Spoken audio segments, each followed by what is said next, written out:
Hello, hello, hello. Hello Philippines. Hello words. Panibagong buhay, panibagong pag-asa. Ito po si Kalabs TV Vlog. Ang sa inyo'y bumabati. Charot, Diyos ko po, Rudy. Ngayong umaga, tayo magsasampay ng nilabhan ko kahapon. Ipinasok ko gabi, baka umulan na naman. Sayang naman kasi. Diyos ko po, Rudy. Teka muna, may nakalimutan na naman ako. Lagi na lang may nakakalimutan. Please subscribe my YouTube channel, Kalabs TV Vlog, and comment, live, and share. Para po updated kayo sa mga videos na ina-upload ko araw-araw. At saka kung anong lugar sa Pilipinas kayo nakatira.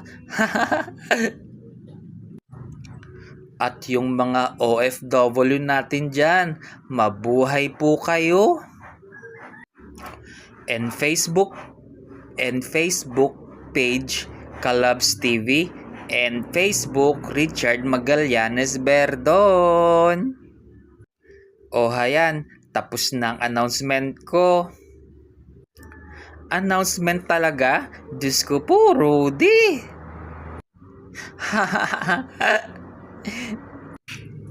Ito yung bedsheet, damit, at kobre kama na nilabhan ko kahapon. Kahit po tayo ay stroke, kailangan gawin natin ang mga ito. Kundi wala tayong susuotin. Buti kung mayaman tayo. May tagalaba tayo. Partida pa yan ha. Isang kamay lang ang ginagamit ko, pero malinis yan. Kaliwa pa. Hayaan nyo, bibili rin ako ng washing machine ko. Unti-unti lang. Diyos ko po, Rudy. Yung business mo muna ang unahin mo, Kalabs TV Vlog. Ikaw talaga.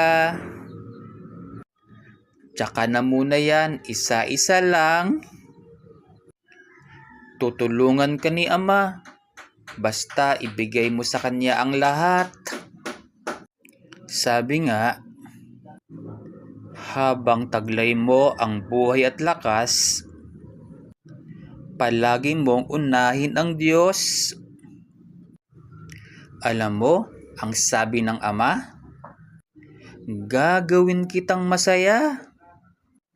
Pero bago yan, dadaan ka muna sa matinding pagsubok para mas lalong tumibay ka. Pagkatapos kong magsampay, nagpainit ako. 8 o'clock ng umaga riyan. Yun lang. Charot. Ito po si Kalabs TV Vlog at nagsasabing paalam. Bye-bye. Yun na naman ang paalam mo. Diyos ko po, Rudy.